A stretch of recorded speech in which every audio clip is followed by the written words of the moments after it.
दूर किसी जंगल में एक कौवा, एक कौवी और एक चिड़िया रहते थे। उस जंगल में फलदार पेड़ थे, फूल थे और एक नदी भी। रानो चिड़िया जब नदी पर पानी पीने आती है तो कालू कौवा और गौरी कौवी चिड़िया को नदी से पानी पीने से मना कर देते हैं। चिड़िया, आज के बाद तुम इस नदी से पानी नहीं पियोगी। क्यों जी काले कौवे, ये नदी हम सबकी साझी है, मैं तो पीऊंगी इस नदी से पानी। कालू जी, ये चिड़िया ऐसे नहीं समझेगी, इसे किसी और तरीके से समझाना पड़ेगा। तू जाती है या? कौवा लाठी उठा लेता है और चिड़िया बेचारी डर जाती है। कौवे कौवे, ना मुझे मत मारना, मेरे पंख टूट जाएंगे, मैं अभी चली जाती हूँ, मैं जंगल में दूर वाली नदी से पानी पीने चली जाऊंगी। रानो चिड़िया वहाँ से चली जाती है। डर गई, कमजोर चिड़िया डर गई। कमजोर चिड़िया को पानी पीने अपने घर से बहुत दूर जाना पड़ता है। उसे जाते जाते ही शाम हो जाती है। वो दूसरी दूर वाली नदी से पानी पीती है। उन कौवों की वजह से मुझे इतनी दूर आना पड़ा, अब तो मेरा काम और भी बढ़ गया, मैं दाना कब ढूंढूंगी और पानी कब पीने जाया करूंगी। चिड़िया खुद से बातें करती है और नदी से पानी पीकर घर वापस आ जाती है। उस जंगल में एक अनार का पेड़ था जिस पर लाल लाल पके हुए अनार लगे हुए थे। रानो चिड़िया उस पेड़ से अनार खाने जाती है तो कौवा और कौवी वहाँ आ जाते हैं। चिड़िया, ये अनार का पेड़ हमारा है, तुम जाओ और वो सूखा अमरूद का पेड़ ले लो।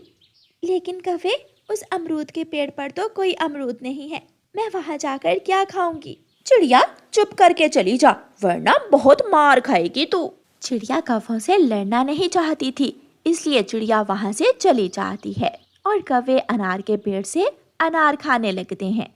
वो अनार का पेड़ कौवों से कहता है, कौवो, तुम मेरे अनार का फल खा रहे हो, इसलिए मुझे पानी भी देते जाओ। अगर मुझे पानी ना दिया तो मैं सूख जाऊंगा। हाँ, आज तो हमारे पास टाइम नहीं है, हम कल तुझे पानी पिला देंगे। रानो चिड़िया सूखे अमरूद के पेड़ के पास जाती है। इस पेड़ पर ना तो फूल है ना फल, भला मैं इस पेड़ से क्या खाऊंगी। चिड़िया की बात सुनकर अमरूद का पेड़ चिड़िया से कहता है, चिड़िया, मुझे लंबे समय से किसी ने पानी नहीं पिलाया और ना ही मेरी सेवा की है। मुझे पानी दो, मेरी सेवा करो, फिर देखना कुछ ही दिनों में मुझ पर भी फूल और फल लग जाएंगे। ठीक है मेरे दोस्त, वो अनार का पेड़ तो मुझसे कौवों ने छीन लिया, अब मैं आपकी ही सेवा करती हूँ। चिड़िया अपने घर जाती है और घर से बर्तन लेकर दूर वाली नदी पर जाती है और उस सूखे अमरूद के पेड़ को पानी डालती है। ऐसे कई दिन चलता है। कौवे अनार के पेड़ से लाल लाल अनार खाते रहते हैं और फिर एक दिन उस पेड़ से अनार खत्म हो जाते हैं और वो पेड़ भी सूखने लगता है। कौवो, तुमने मेरे सारे फल खा लिए और मुझे एक दिन भी पानी नहीं दिया, तुम बहुत बुरे कौवे हो।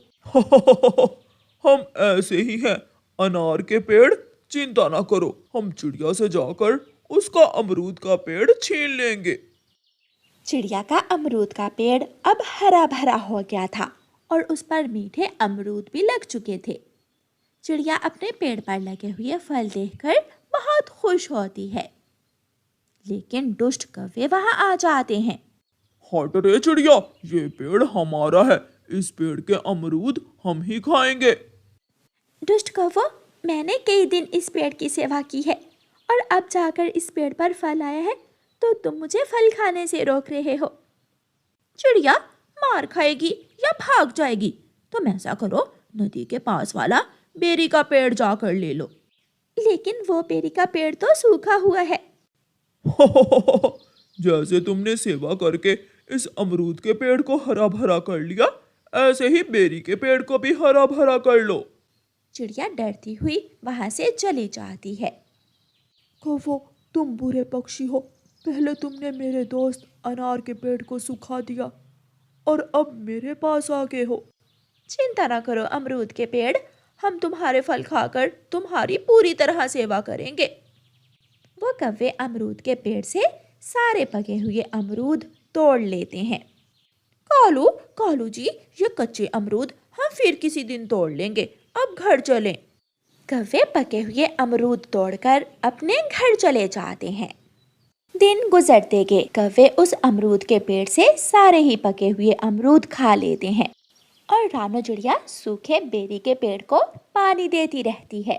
और आखिर एक दिन बेरी का वो पेड़ हरा भरा हो जाता है और उस पर पकी हुई लाल लाल बेरियां लगती हैं।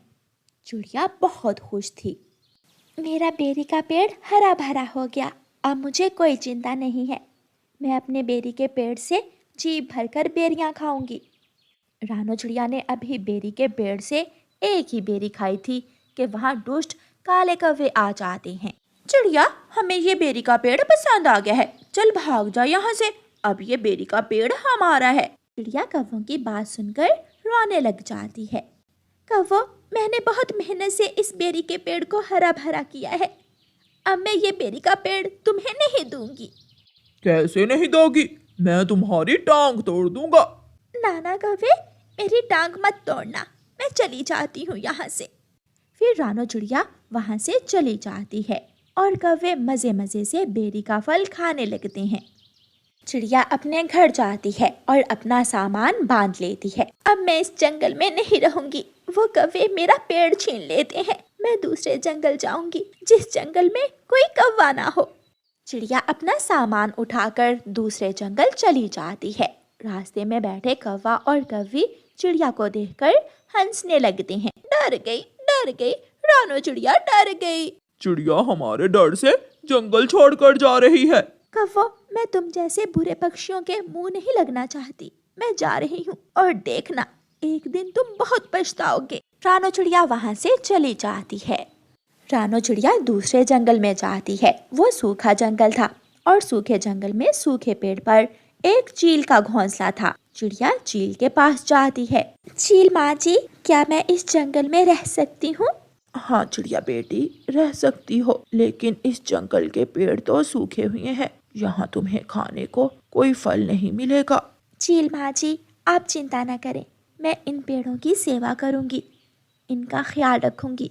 फिर देखना, ये सूखे पेड़ चंद दिनों में ही हरे भरे हो जाएंगे। चिड़िया दूसरे पेड़ पर अपना घोंसला बनाती है और फिर सूखे पेड़ों को पानी देती है। उनके पास जड़ों में जो घास थी उसे काटती है। चिड़िया सारा दिन काम करती और शाम को 2 दाने ढूंढकर खा लेती और अपने तिनकों के घोंसले में लेटकर सो जाती। ऐसे ही कई दिन गुजर जाते हैं। कौवे बेरी के पेड़ से भी बेरियां खा लेते हैं और अब उस जंगल में कोई भी फलदार पेड़ नहीं बचा था। रानो चिड़िया के सूखे जंगल में आम और पपीते का पेड़ हरा भरा हो गया था और उन दोनों पेड़ों पर फल भी लग गए थे। चिड़िया बेटी, तुम्हारी मेहनत रंग लाई और सूखे पेड़ फिर से हरे भरे हो गए। चील माँ, अब हम दोनों इन फलों को आराम से खा सकती हैं। कालू जी, चलो हम चिड़िया के पीछे उसके जंगल में जाते हैं। मुझे विश्वास है जिस जंगल में भी चिड़िया गई होगी वहाँ फलदार पेड़ जरूर होंगे और हम वहाँ जाकर रानो चिड़िया को भगाकर उसके पेड़ों पर कब्जा कर लेंगे। ऐसा सोचकर कौवा और कौवी चिड़िया के जंगल में चले जाते हैं। रानो चिड़िया आम के पेड़ पर बैठी मीठा आम खा रही थी। कौवे वहाँ पहुँच जाते हैं। तू क्या समझी थी कि हमें इस जंगल का रास्ता नहीं मालूम? अब हम यहाँ आ गए हैं, चल भाग यहाँ से, जाकर किसी सूखे पेड़ को पानी दे। दुष्ट काले कौवो, अब मैं यहाँ से जाने वाली नहीं हूँ। फिर चिड़िया चील को आवाज देती है। चील माँ जी, यहाँ आना जरा। बड़ी चील अपने घोंसले से उड़ती है और वहाँ आ जाती है। कौन हो तुम? चील माँ जी, यही वो कौवे हैं जिन्होंने मुझे मेरे जंगल से निकाला था और अब मुझे यहाँ से भी निकालने आ गए हैं। चील, दोस्ती करेंगे, खाएंगे, पिएंगे, गीत गाएंगे, हम कौवे बहुत अच्छे हैं। काले कौवो, तुम जैसे आलसी और लालची कौवों से मैं दोस्ती नहीं करती। चलो भाग जाओ यहाँ से, निकल जाओ, वरना मैं मार मार कर तुम्हारी पूंछ तोड़ दूंगी। फिर वो कौवे चील माँ जी के डर से वहाँ से भाग जाते हैं और चिड़िया मज़े मज़े से अपने आम खाने लगती है। कौवे बेचारे जंगल जंगल फिरते हैं और फिर पहाड़ों पर जाकर रोने लग जाते हैं। अगर हमने रानो चिड़िया से दोस्ती की होती और उसके साथ मिलकर काम किया होता तो आज हम यूं जंगल जंगल ना घूमते। फिर कौवे वहाँ बैठकर रोते रहते हैं। प्यारे दोस्तों, कहानी को लाइक और चैनल को सब्सक्राइब करना बिल्कुल मत भूलना। आपका धन्यवाद। रानो चिड़िया की ऐसी कहानियाँ सुनने के लिए YouTube सर्च बार में रानो चिड़िया की कहानी लिखें या फिर ये बटन दबाकर बोलकर कहें रानो चिड़िया की कहानी। जंगल में ठंड दिन ब दिन बढ़ती ही जा रही थी क्योंकि जंगल में पूरे 1 महीने से सूरज ही नहीं आया था। ठंड की वजह से सभी पक्षी बहुत परेशान थे। मिठू भैया, पहले भी कई बार ठंड का मौसम आया है मगर इतनी ठंड पिछली बार तो ना थी। कभी धूप तो कभी कोहरा, मगर अब तो कई दिनों से कोहरा जान ही नहीं छोड़ रहा। कबूतर वहाँ आ जाता है। मैं जानता हूँ इस बार ठंड क्यों ज्यादा है, क्योंकि सूरज चाचा हमसे नाराज है। सूरज चाचा नाराज है, मगर वो क्यों? शायद आप सब भूल गए, जब गर्मी के मौसम में कालू कौवे ने सूरज चाचा को बुरा भला कहा था। लो जी, आ गया। सुबह सवेरे ही इसे और कोई काम है ही नहीं, ना खुद सोता है ना दूसरों को सोने देता है। सूरज चाचा जी, जाओ यहाँ से, चले जाओ, मुझे सोने दो। रात गई और दिन आया, मैं तुम्हारे लिए रोशनी लेकर आया हूँ ताकि तुम सब पक्षी अपने अपने काम कर सको। तुम सब के लिए अनाज पक जाए। मेरी रोशनी से ही फूल खिलते हैं। काम काम काम, जाओ चाचा जी, तुम अपना काम करो, हमें ऐसे तंग ना करो। उस दिन के बाद सूरज चाचा एक बार भी हमारे जंगल में नहीं आया। इसका मतलब सूरज चाचा हमसे नाराज है। जो भी हो, हमें सूरज चाचा को मनाना होगा। अगर ऐसे ही कुछ दिन और धूप ना निकली तो ठंड के कारण हमारी हड्डियाँ भी जम जाएंगी। कौन हो तुम, कौन हो? मेरे घर में क्या कर रहे हो? मैं कालू हूँ। गोरी, मैं तुम्हारा पति हूँ। और कौन हूँ? मगर गोरी कौवी झाड़ू उठाकर कालू कौवे को मारने लगती है। बुड्ढे कौवे, तुम हो कौन? मेरे घर में मेरी इजाजत के बिना तुम क्यों आए हो? भागकर कालू कौवा बहुत मुश्किल से अपनी जान बचाता है। वो गोरी मुझे मार देगी। कुछ दिनों से वो बहुत अजीब अजीब बातें कर रही है, मुझे बचा लो। गोरी को क्या हुआ है कालू भैया? यही तो मुझे समझ नहीं आ रही कि उसे हुआ क्या है। वो मुझे पहचानती ही नहीं है। ये तो बुलबुल ही बता सकती है गोरी को क्या हुआ है। मगर कालू भैया, आपकी वजह से हम सब ठंड से मर रहे हैं। क्या हुआ? मैंने क्या किया है? सूरज चाचा आपसे नाराज हैं। वो इस जंगल में धूप और रोशनी करने नहीं आ रहे, इसलिए तो ठंड इतनी बढ़ गई है। चिड़िया, मैं सोया हुआ था। जब सूरज चाचा ने मुझे जगाया तो मैं गुस्से में आ गया। उड़ती हुई बुलबुल भी फूलों के रस की बोतल लिए वहाँ आ जाती है। मैं तो आज फूलों का रस बहुत मुश्किल से निकाल कर लाई हूँ। ठंड के कारण हाथ ही काम नहीं कर रहे। अच्छा ही हुआ बुलबुल जो आप यहाँ आ गई। आप कालू कौवे के साथ जाएं। इसकी पत्नी गोरी कुछ दिनों से बहुत अजीब अजीब हरकतें कर रही है। मैं अभी जाकर उसे देखती हूँ। फिर कालू कौवा बुलबुल को साथ लेकर अपने घर की तरफ उड़ता है। इसका दिमाग काम छोड़ गया है। कई दिन मुसलसल ठंड में रहने से इसके दिमाग का एक हिस्सा बंद हो गया है। मगर अब ये कैसे ठीक होगी? बुलबुल, अगर ये जाग गई तो अभी मुझे मारना शुरू कर देगी। इसे धूप की जरूरत है। धूप जब इसके सर पर पड़ेगी तो फिर ही आपकी पत्नी ठीक होगी। ये सब मेरी वजह से हुआ है। ना मैं सूरज चाचा को उस दिन बुरा भला कहता, ना आज सब मुसीबत में पड़ते।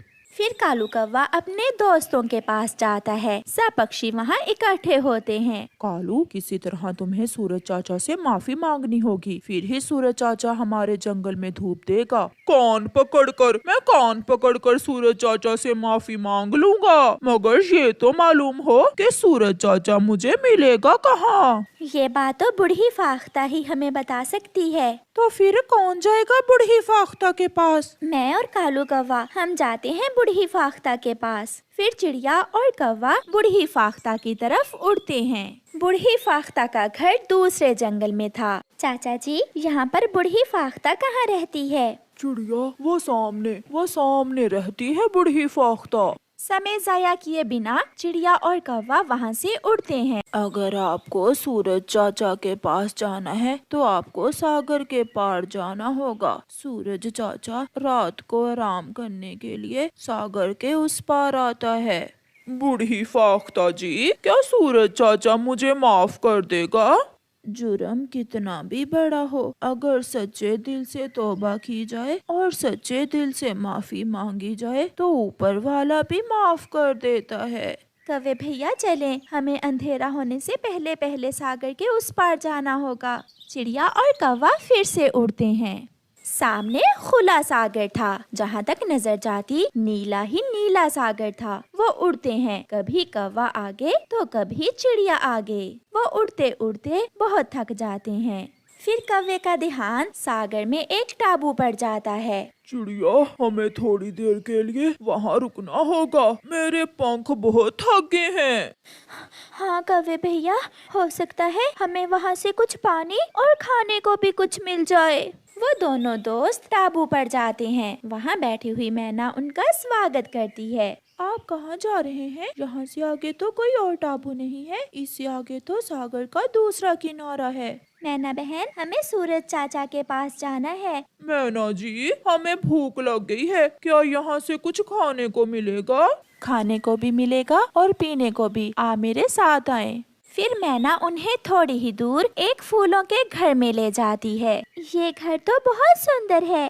ये घर मेरी माँ ने मेरे लिए बनाया था। सच में ये बहुत सुंदर है। फिर मैना उन्हें सूजी के बने हुए लड्डू खाने को देती है, जिसे देखकर कालू कौवा तो बहुत खुश हो रहा था। दोनों दोस्त चिड़िया और कौवा मीठे मीठे सूजी के बने हुए लड्डू खाते हैं, पानी पीते हैं। कौवे भैया, अब चलें, हमें आगे जाना है। यहाँ से कुछ ही फासले पर सागर का दूसरा किनारा है। सूरज चाचा आपको वहाँ मिलेंगे। चिड़िया और कौवा मैना को धन्यवाद बोलकर फिर से उड़ते हैं।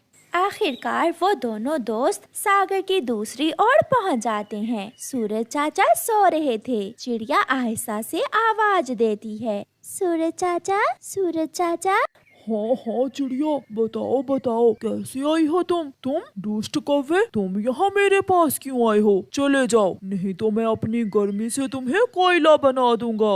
सूरज चाचा, हम जानते हैं आप कालू कौवे से नाराज हैं और इसी वजह से आप हमारे जंगल नहीं आ रहे हैं। मुझे माफ कर दें, आप चाहें तो अपनी गर्मी से मुझे जला दें, मगर मुझे माफ कर दें। आप जंगल में वापिस आ जाएं, सब खत्म हो जाएगा, आपके बिना सब खत्म हो जाएगा। मेरी पत्नी पागल हो गई है, फूल खिल नहीं रहे, ठंड से सब मर रहे हैं। ये सब बताते बताते कालू कौवा रोने लग जाता है। फिर सूरज चाचा कालू कौवे को माफ कर देता है। तो फिर बैठे मेरे ऊपर, मुझे सब मालूम है आप बहुत थके हुए होंगे।